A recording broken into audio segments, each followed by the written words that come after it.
Quero convidar você para estudar dentro do tema que nós estamos falando esse mês, não é? Esse mês da juventude, escolhido essa mesma proposta aqui nas mensagens que estamos pregando. E eu queria falar sobre Marcos, o Evangelho de Marcos, um momento da vida de Jesus. O tema da minha reflexão é o extraordinário Deus fará. E eu queria pensar com você então nesse texto, é Marcos 9, de 14 a 27, diz assim: quando chegaram onde estavam os outros discípulos, viram uma grande multidão ao redor deles e os mestres da lei discutindo com eles. Logo que todo o povo viu Jesus, ficou muito surpreso e correu para saudá-lo. Perguntou Jesus: o que vocês estão discutindo? Um homem no meio da multidão respondeu: mestre, eu te trouxe o meu filho que está com um espírito que o impede de falar. Onde quer que o apanhe, joga-o no chão. Ele espuma pela boca, range os dentes e fica rígido. Pedi aos teus discípulos que expulsassem o espírito, mas eles não conseguiram. Gente, só uma pausa aqui. O Kids não tem hoje? Tem, sim. O pessoal pode liberar as crianças então, tá bom? Podem ir, vocês estão livres de mim. Tá bom? Tá bom? Onde quer que o apanhe, joga-o no chão. Ele espuma pela boca, range os dentes e fica rígido. Pedi aos teus discípulos que não expulsassem o espírito, mas eles não conseguiram. Respondeu Jesus: ó geração incrédula, até quando estarei com vocês e até quando terei que suportá-los? Tragam-me o menino. Então eles o trouxeram. Quando o espírito viu Jesus, imediatamente causou uma convulsão no menino. Este caiu no chão e começou a rolar, espumando pela boca. Jesus perguntou ao pai do menino: há quanto tempo ele está assim? Desde a infância, respondeu ele. Muitas vezes o tem lançado no fogo e na água para matá-lo. Mas se podes fazer alguma coisa, tem compaixão de nós e ajuda-nos. Se podes, disse Jesus, tudo é possível àquele que crê. Imediatamente o pai do menino exclamou: creio, ajuda-me a vencer a minha incredulidade. Quando Jesus viu que uma multidão estava se ajuntando, repreendeu o espírito imundo, dizendo: espírito mudo e surdo, eu ordeno que o deixe e nunca mais entre nele. O espírito gritou, agitou-o violentamente e saiu. O menino ficou como morto, a ponto de muitos dizerem: ele morreu. Mas Jesus tomou-o pela mão e o levantou, e ele ficou em pé. Amém? Muito bem, esse é um texto incrível, não é? Maravilhoso o que a gente vê aqui nessa história, não é? Eu li um livro do Craig Groeschel, né, que é um escritor que eu gosto bastante, e ele conta sobre uma filha dele, que quando ainda era criança, que estava enfrentando uma doença de pele assim, muito difícil. E aí ele tinha pregado na igreja sobre a gente orar com fé, que certamente Deus iria responder às nossas orações. E aí ele cobrou isso dele. Na verdade, quando ele chegou em casa, a filha dele cobrou isso dele, não é? Dizendo que ele já tinha pregado sobre isso e que ia orar e que Deus iria curar a doença que a menininha dele estava passando, não é? E aí ele diz, não é, no seu jeito bem humorado de escrever os seus livros, ele diz que ele orou com a sua filha naquele momento, não é? Mas ele aproveitou para dizer para ela: olha, filha, pode acontecer de não ser curada, então, né, isso pode ser um processo longo, né, que Deus vai trabalhando na sua vida, Deus é que tem o controle de todas as coisas. Mas ela estava confiante: não, o Senhor pregou hoje na igreja que quando a gente ora, o Senhor responde às nossas orações. E ele ficou muito preocupado com o que ele próprio pregou e com o que a sua filha estava dizendo para ele, ainda pequena. E aí ele conta que foi dormir, e aí quando ele acordou de manhã, acordou assustado com o pulo dela, porque ela veio e pulou em cima dele, não é? Sem roupa nenhuma, ela veio e pulou em cima dele com tudo, e ela veio sem roupa para mostrar ao corpo que ela estava completamente curada da doença que ela estava enfrentando. Não é interessante a gente pensar que muitas vezes a gente é assim também? A gente fala com Deus, a gente ora a Deus, imaginando que Deus vai fazer, mas a gente tem aquela desconfiança, ou a gente faz uma espécie de preparação. Olha, existe um processo, né? Olha, Deus vai responder, mas a gente tem que estar aberto à soberania de Deus. E eu não estou dizendo que isso não é verdade. Eu estou dizendo que muitas vezes nós usamos esse tipo de argumento para nos blindarmos da nossa própria decepção. Não é verdade? Então a gente faz esse tipo de coisa. E eu queria então refletir com você, com base nesse texto, um pouco a esse respeito. A primeira coisa que eu queria falar é sobre essa questão do ordinário e o extraordinário que a gente vem tratando aqui nesses domingos, não é? Então, quando se trata da ação do homem e da ação de Deus, a gente normalmente vê o ordinário e o extraordinário caminhando juntos. Deus trabalha no ordinário e no extraordinário. Nós, entre aspas, trabalhamos no ordinário, não é? Então, o ordinário é aquilo que eu posso, é aquilo que eu devo fazer. Isso é o reflexo da própria vida diária. O extraordinário é aquilo que só Deus pode fazer. Então, eu não sei se é assim com vocês, por exemplo, mas quando eu vou por exemplo, numa vigília de oração, num culto, numa vigília, eu tenho expectativas. Você não tem? Eu não vejo problemas nas expectativas. Então, a gente já teve algumas vigílias aqui, onde a gente veio para orar por um motivo específico, pela cura de alguém, não é? Por algo especial que a gente está buscando aqui na vida da igreja. Então, eu venho a uma vigília com uma expectativa de que aquele momento específico de oração, aquele tempo, vai mover alguma coisa e Deus vai fazer algo extraordinário. Não há problema que a gente tenha esse tipo de expectativa. Eu acho até porque muitas das nossas orações são intencionais mesmo. Então a gente faz uma reunião, hoje a gente veio aqui para orar pelo projeto tal. Não, hoje nós viemos aqui porque a gente vai orar pelo irmão, pela irmã tal, que está passando por uma situação difícil. Então, não há problema nessa intencionalidade da oração. Se alguém está doente, o que a gente faz? A gente ora pela cura, não é? Se uma pessoa está desempregada, a gente ora para que surja um trabalho para ela. Se a família está ruim, a gente ora para que Deus restabeleça os laços familiares. É assim que a gente faz. Isso é o normal da nossa oração. Talvez você fez uma oração hoje, pedindo a Deus algumas coisas específicas. Talvez ontem à noite, antes de orar, antes de dormir, você falou com Deus, você orou e pediu a intervenção de Deus em alguma razão, um motivo específico. O problema disso tudo aqui é que as expectativas humanas frustram. Esse é o nosso problema, aqui é que está a nossa dificuldade. E aí a gente precisa orar e confiar que Deus tem sempre o melhor. Então, a nossa dificuldade, eu acredito que esbarra nesse problema. A gente está disposto a entender e aceitar que mesmo com as nossas expectativas estando em alta, a gente entender que o processo de Deus, o agir de Deus vai acontecer como Ele quer, e essa decisão que Deus toma não venha nos frustrar. Então, eu acho que é aí que está o grande problema que a gente enfrenta com a questão da oração. Por isso é que a gente vem falando aqui, não é? Eu disse numa outra pregação, que para mim não é concebível a gente dizer o seguinte: olha, venham aqui domingo que vem, que nós vamos ter aqui um grande culto da libertação. Então Deus vai libertar. Se você está com uma falta de emprego, Deus vai dar. Se você está com uma enfermidade, Deus vai curar. Se você está passando por uma aflição familiar, Deus vai libertar você disso, vai restaurar o seu casamento, não é? Se você está querendo arrumar um namorado, uma namorada, vem aqui que Deus vai colocar um varão, uma varoa na sua vida. Esse tipo de oração, esse tipo de convite, me parece um desafio humano contra Deus, no meu modo de entender, não é? Então você está marcando dia e horário onde Deus vai atuar, porque você está dizendo que Deus vai atuar baseado no poder de Deus. Mas só que a gente acaba deixando de lado o querer, o saber, a soberania, não é, de Deus, a ciência de Deus sobre todas as coisas.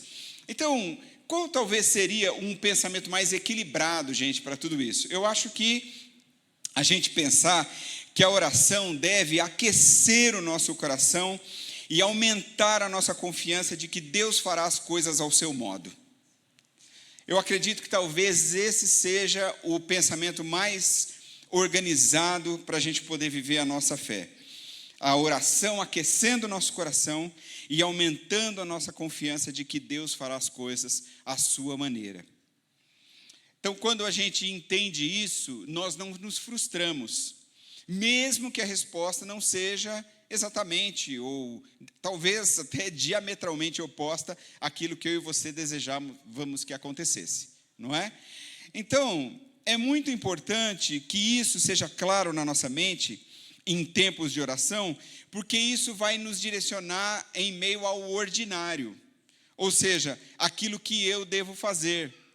Porque quando eu entro nessa sintonia com Deus, nessa vida de oração, nessa relação de intimidade e de amizade com Deus, porque a oração é um diálogo, e o diálogo produz intimidade, e a intimidade faz nascer a amizade, não é? Então, quando eu vivo nesse caminho, o meu ordinário, o meu dia a dia, está respaldado pela proteção e a intervenção de Deus. E também vai nos direcionar quanto ao extraordinário, né? Aquilo que só Deus pode fazer. Então, quando Deus fizer algo extraordinário, Ele vai fazer por conta da caminhada que eu já tenho com Ele, e Ele está atuando na nossa vida. Eu me lembro que um tempo atrás, o Humberto estava dando uma aula aqui na escola bíblica, e aí na aula que ele estava dando, ele fez um comentário sobre uma frase que a gente usa muito, né? Que a gente fala assim, só por Deus, né? A gente não fala isso só por Deus, só por Jesus, né?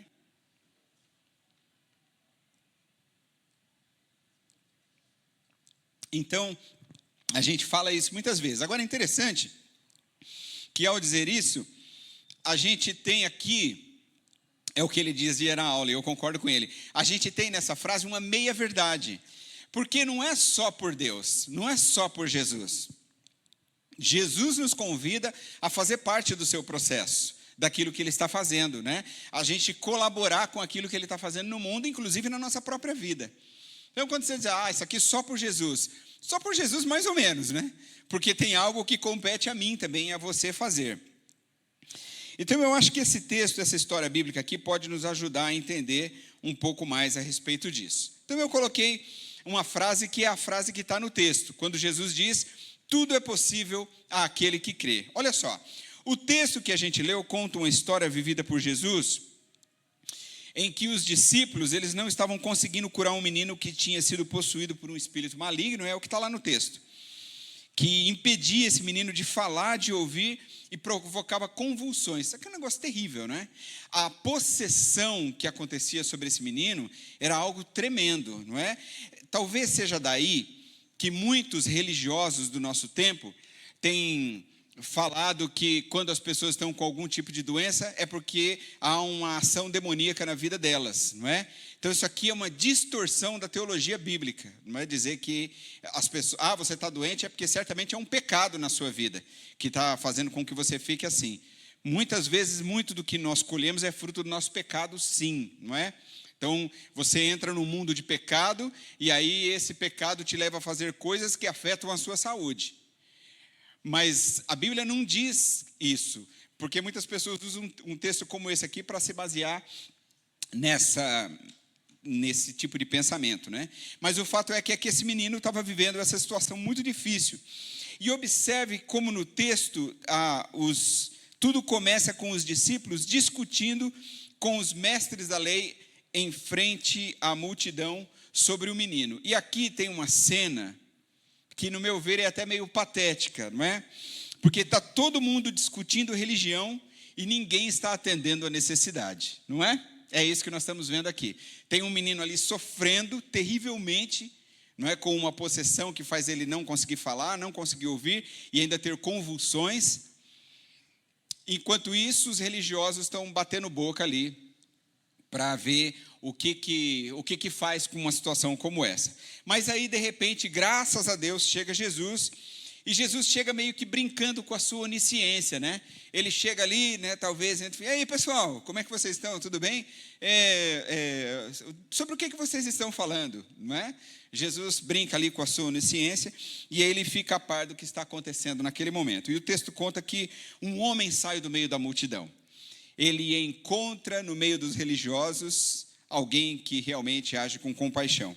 E ele vai até Jesus e ele relata o sofrimento do menino. Era o pai daquele garoto que tinha levado o menino para ser curado, mas ele diz que os discípulos não conseguiram expulsar o espírito maligno que estava no corpo do menino. Então, a situação ali era calamitosa mesmo, né? O pai diz que desde a infância o menino estava daquele jeito. A Bíblia não diz exatamente a idade dele, mas esse garoto já vinha sofrendo há algum tempo. Então, quando você lê o texto, você percebe nas entrelinhas o sofrimento no coração daquele pai em relação ao seu filho. E aí, Jesus dá uma bronca em todo mundo, né, e pede que tragam o menino. Vocês são uma geração incrédula, não é? Há quanto tempo eu tenho andado com vocês, vocês não entenderam nada. E aí Jesus diz assim, tragam o menino. não é? Eu vou resolver esse problema, é o que Jesus está dizendo. E aí é interessante que o texto conta, é detalhado o texto, não é? Coisa que não é muito comum em Marcos, mas aqui ele detalha bem. E aí ele diz que quando o Espírito vê o menino, o Espírito que está no menino, faz com que o corpo do menino se agite. E aí ele lança o menino no chão, rolando em convulsões e espumando pela boca. Ou seja, ele leva o menino assim a um nível máximo de sofrimento. Mas agora, atente para a palavra do Pai e para a resposta de Jesus. Olha só, primeiro o Pai diz assim: muitas vezes o tem lançado no fogo e na água para matá-lo, mas se podes fazer alguma coisa, tem compaixão de nós e ajuda-nos. E aí vem a palavra de Jesus. Jesus diz assim: se podes, disse Jesus, tudo é possível àquele que crê. Irmãos, amigos, eu acho que aqui é que está a maravilha desse texto. Esse momento da conversa de Jesus com esse Pai é o diferencial para a nossa relação com Deus, a nossa relação com a oração e a nossa relação, consequentemente, de confiança com o Senhor. Eu não sei o que você pensa quando você lê esse texto. Talvez você seja daqueles que balance a cabeça e diga algo assim: como pode duvidar de que Jesus pudesse fazer algum milagre? Porque é o que ele diz ali, ele diz, olha, o menino está sofrendo muito, se o senhor puder fazer alguma coisa, seria muito bom, porque a gente já não aguenta mais. Mas será que a gente também não faz isso tantas vezes na nossa vida? Então nós oramos, mas não entregamos, não é?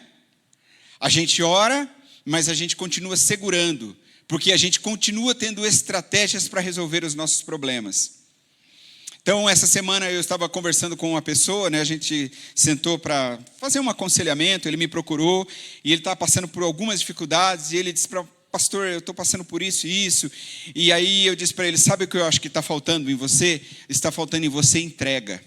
Está faltando em você confiança. A confiança de que Deus pode fazer. Você está muito confiado em algumas outras coisas. O nosso diálogo me leva a perceber isso. E eu disse para ele assim, não sinta isso aqui como uma dura, de que eu sou um super espiritual. Tira isso da sua cabeça, não é disso que eu estou falando. Eu estou dizendo que a sua batalha é a batalha de todos. Então, você está vivendo a experiência difícil que é de dizer o seguinte, Deus, eu quero colocar na sua mão. E aí eu contei algumas experiências pessoais de coisas que eu também tenho segurado na minha mão. E não deixando Deus agir. Então, esse é o grande desafio. Ele falou, e como faz isso? Eu falei, então vamos pensar. E aí nós gastamos ali 1 hora pensando em histórias da Bíblia, pensando em coisas que a gente pudesse encontrar para nos ajudar a entregar e talvez olhar um pouco para trás. O que é que Deus já está fazendo? Vamos pensar um pouco atrás. Vamos pensar assim, olha, o que é que Deus já fez na sua vida? Ao longo do tempo. Momentos que você achou que as coisas estavam perdidas e de repente você chegou aqui agora e fala, poxa, eu passei por aquele momento. Deus me ajudou naquele momento. E Deus não mudou. Se Ele me ajudou lá atrás, por que Ele não me ajudaria agora novamente? Então, aí eu lembrei a ele, por exemplo, do texto onde o povo de Israel está vivendo um momento muito difícil e eles acham que não há mais solução.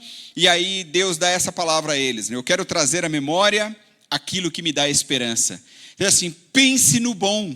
Pense naquilo que Deus já fez. Traga isso à sua mente. Reflita sobre isso. E isso vai gerar esperança em você. Você percebe?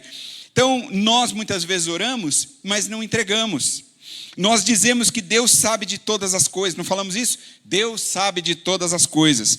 Mas quando nós estamos com o nosso coração cheio de frustração, porque as coisas não acontecem como nós queríamos, nós ficamos tristes. Ficamos chateados com Deus. Dizemos que não. Mas muitas vezes ficamos sim. É muito bonito a frase de efeito, né? Deus sabe de todas as coisas. Mas nem sempre isso é do profundo do nosso coração. Então, a luta do coração do pai desse menino é a luta do meu coração e do seu coração também.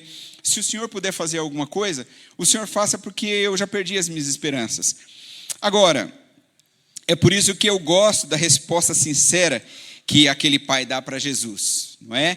E a maneira como Marcos relata esse momento. Olha que belíssimo esse texto, versículo 24, ele diz, imediatamente o pai do menino exclamou, creio, ajuda-me a vencer a minha incredulidade. Gente, isso aqui é demais. Eu não sei como você vê isso, mas para mim esse versículo é libertador. Libertador. Porque ele está dizendo o seguinte: é difícil demais para mim. É muito difícil. Mas eu creio. Mas olha, é assim como ele disse, é o seguinte: olha, no meio da minha crença eu vou titubear. Eu preciso que o Senhor me ajude a vencer a minha incredulidade. Então esse é o meu desafio, é o seu desafio. Talvez hoje no seu problema você diz assim: Senhor, eu creio que o Senhor vai fazer. Mas no meio do processo eu tenho uma sensação de que eu vou fraquejar, que eu vou titubear, que eu vou descrer. Então, Senhor, me ajuda a vencer a minha incredulidade. Eu acho maravilhosa a compaixão de Jesus por nós, não é? Porque apesar de mim, apesar de você, apesar da nossa fraqueza espiritual, apesar de às vezes a gente estar caminhando com Deus e a gente faz meio que um descaminho, não é? Deus está ali estendendo a sua mão e nos ajudando a vencer a nossa incredulidade. Então você está enfrentando um momento difícil e aí você diz: não, Deus está no controle de tudo. E aí você sai todo confiante. Só que aí você recebe uma notícia ruim em relação àquilo que você está tão confiante. Aquilo que você achou que ia melhorar parece que deu uma piorada, não é? E aí você diz assim, a sua confiança em Deus desequilibra. E aí é a hora de orar como este pai que diz assim: Senhor, ajuda-me a vencer a minha incredulidade. Eu acho que essa deve ser a nossa oração diária. Senhor, ontem eu estava confiante, mas hoje a minha confiança está abalada. Me ajuda hoje. E amanhã talvez você vai dizer: Senhor, me ajuda agora, nesse dia. Então é assim: creio, ajuda-me a vencer a minha incredulidade. Bom, aí a história conta que o menino ficou um pouco desacordado no chão e alguns chegaram a dizer que ele estava morto, né? Imagina para o coração daquele pai. E aí Jesus mais uma vez é desacreditado, né? Mas Jesus pegou o menino pela mão, levantou esse menino e ele foi completamente liberto da sua enfermidade. Graças a Deus por isso. Esse é um momento belíssimo, é uma história lindíssima, não é? Mais um milagre extraordinário vindo da pessoa de Jesus Cristo, o nosso Senhor. Esse texto é muito bacana, tem muitas coisas que a gente poderia tirar daqui. Há outras lições para outro tipo de mensagem que a gente podia tirar daqui, não é? E a gente poderia seguir por muitos caminhos, não é? Mas a gente é de uma igreja batista, a gente costuma sempre centrar no que a gente quer falar e nunca sair do texto, né? Esse é o nosso objetivo, né? Dá para viajar um montão aqui para muitas áreas, mas o nosso foco é um só aqui. Eu queria dar 2 lições aqui para o nosso coração aqui, colocar 2 lições aqui. A primeira é a seguinte: Deus não fará aquilo que você pode fazer. Essa é a primeira lição que a gente tem que tirar. Veja que na história o pai levou o menino para os discípulos, mas os discípulos não resolveram o problema. Interessante que estes homens estavam caminhando com Jesus já há algum tempo. Eles estavam vivendo e vendo os milagres que Jesus fazia. Eles estavam diariamente recebendo ensinamentos de Jesus. Mais do que isso, constantemente vivendo debaixo da influência pessoal e direta de Jesus. Mas eles não conseguiram resolver aquele problema. Então isso aqui, não é, já pode falar muito para nós. Quando Jesus surge e pergunta o que estava acontecendo, novamente, né, o pai sai do meio da multidão e toma a iniciativa de relatar o problema, e aí ele conduz o seu filho até Jesus. O pai pega o seu menino e leva o menino até Jesus. Então, quando a gente olha para isso aqui, a gente percebe algumas ações humanas, coisas que competem a nós fazermos. É como, por exemplo, na multiplicação dos pães e peixes, que Jesus fez algo extraordinário que homem nenhum conseguiria fazer. Eu não sei o que você acha, mas para mim esse é o melhor milagre de Jesus, é o milagre mais extraordinário que Jesus fez. Claro que ressuscitar pessoas, né, é fora da curva, né, vamos combinar, né? Mas em matéria de esses milagres assim que Jesus fez, esse dos pães e peixes, isso é demais, né? Então, mas dividir as pessoas em turma, recolher cestos, isso qualquer um pode fazer, não é? E Jesus dá essa incumbência para os seus discípulos, para que eles fizessem isso. Antes disso, Jesus já tinha mandado os discípulos a dar uma volta no meio da multidão ali, né? Para ver, procurem aí quem tem comida, o que tiver vocês trazem. né? E aí, às vezes a gente acha meio ridículo, né? Como é que André foi lá e achou um garoto? Ele fala, tem um menino aqui com 5 pães e 2 peixes, né? Então, isso era risível isso. Mas, na verdade, os discípulos todos estavam andando em todo lugar. Então, talvez na cabeça dele, ele levou, dizendo o seguinte, os outros vão trazer tudo, então um pouquinho de um pouquinho do outro, de todo mundo trazendo, a gente acha bastante. Quem sabe um outro tem mais. Então, André vem nesse mesmo pensamento, não é? Agora, é como, por exemplo, os pescadores, que deveriam lançar as redes sob a ordem de Jesus, não é? Jesus não lança a rede quando vem aquele monte de peixe num outro momento. Ele diz para os seus discípulos pescadores, lancem a rede. Esse é o papel de vocês, isso vocês sabem fazer. Aliás, essa é a especialidade de vocês, né? Então façam isso, o milagre deixa comigo. Então isso significa que Deus não fará aquilo que compete a mim e a você fazer. Não encolha suas mãos. Não deixe de procurar a medicina quando você estiver doente. Não deixe de procurar o psicólogo quando você estiver enfrentando crises emocionais, não é? Não deixe de trabalhar bastante quando você estiver enfrentando uma crise financeira, né? Não deixe de investir no diálogo quando o seu casamento estiver atravessando uma crise. E tantas outras coisas que você possa fazer. Você não deixe de estudar mais se você quer investir numa carreira para ganhar mais dinheiro. Percebe? Aquilo que você pode fazer, você deve fazer. Então, essa é uma lição para a nossa vida. A Bíblia, ela, além de ser um livro de ensinamentos espirituais, embora toda a Bíblia é espiritual, né? Mas apenas para o nosso entendimento aqui, ela também nos dá ensinamentos éticos e morais, para que a gente possa viver bem. Então, faça aquilo que compete a você fazer. Porque o nosso Deus é o Deus do ordinário, mas Deus também é o Deus do impossível, do sobrenatural, do extraordinário. Aquilo que você não consegue fazer, aquilo que você não pode fazer, deixe com Ele. O nosso dever é cooperar com aquilo que Deus está fazendo. E a segunda lição para nós é, Deus fará aquilo que só Ele pode fazer. Então você precisa confiar nisso. Na verdade, nós estamos falando mesmo aqui agora é de fé.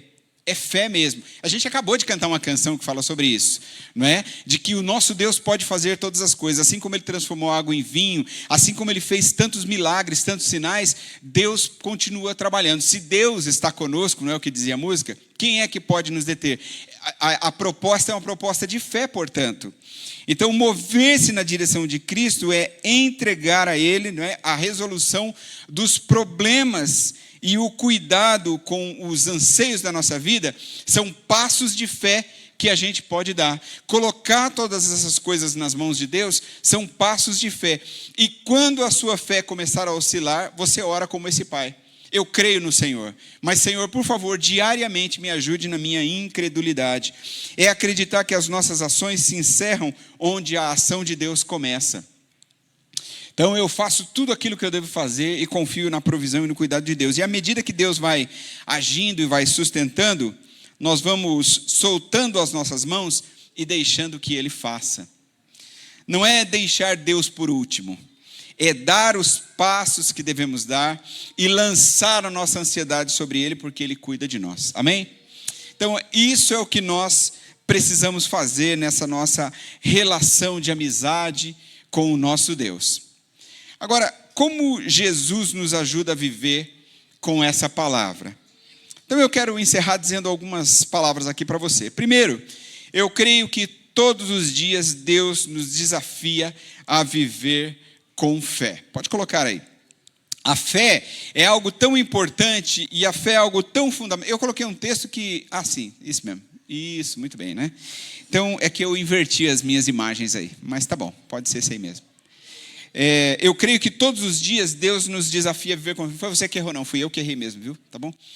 Então, a fé é algo tão importante, a fé é algo tão fundamental na jornada cristã, que sem ela a Bíblia diz que é impossível agradar. Eu acho esse texto muito interessante, né? É impossível agradar a Deus. Olha aí Hebreus 11, quando o escritor do livro vai traçar aquela trajetória dos heróis da fé, ele começa dizendo ali, olha, no versículo 6, sem fé é impossível agradar a Deus, pois quem dele se aproxima precisa crer que ele existe e que recompensa aqueles que o buscam. É muito interessante, Porque eu não sei se você observou bem, mas são duas coisas que gerarão o agrado no coração de Deus. A primeira, aí sim pode colocar, é crer em sua existência, não é? Bom, primeiro eu preciso acreditar que Deus existe, porque isso está totalmente relacionado ao fator fé, porque senão eu estou orando para o vazio, não é? E crê que Ele recompensa aqueles que o buscam. E recompensa aqui não precisa ser necessariamente aquilo que eu deseje, mas aquilo que Deus já sabe que eu preciso. Então a gente precisa ter isso, não é, como um entendimento para nós. Então, aí sim, agora tem a frase que eu tinha colocado aí, né, de uma maneira mais que todos os dias Deus nos desafia, portanto, a viver com fé ou em fé. Então, esse é um desafio diário, porque o texto diz isso, né? Eu creio, ajuda-me a vencer a minha incredulidade. Trabalha isso de maneira constante dentro do meu coração. Então, a minha palavra para você aqui nessa manhã é a seguinte, de que você precisa fazer a sua parte e confiar que o Cristo a quem você serve quer o melhor para a sua vida. Amém? Então, que a gente possa sair daqui nessa manhã pensando sobre isso. Que Deus quer fazer coisas extraordinárias na nossa vida? Sim. Que Deus age de forma extraordinária? Sim. Que Deus trabalha no dia a dia da nossa vida? Sim. A nossa confiança precisa estar no Senhor em toda e qualquer circunstância. E aí, então, que a sua oração ao longo da sua vida possa ser a mesma oração que fez aquele pai que estava tão aflito. E aí você poder ouvir de Jesus aquilo que aquele homem ouviu. Tudo é possível ao que crê. Amém? Eu quero convidar você a ficar em pé. Nós vamos orar ao Senhor. E aí eu quero desafiar você a colocar a sua confiança no Senhor. A depositar a sua vida no Senhor. E dizer, Deus, eu quero vencer a minha incredulidade. Eu quero depositar toda a minha esperança, toda a minha confiança no Senhor, declarar isso com todo o seu coração, para que Deus possa fazer a diferença na sua vida, que Deus possa começar uma grande transformação. Eu acredito, irmãos, que talvez aí é que esteja o ponto máximo da nossa relação com o Senhor, viver esse grande desafio da vida com fé em Deus. Então que Deus possa abençoar você, que você possa viver com fé, porque tudo é possível ao que crê. Vamos orar?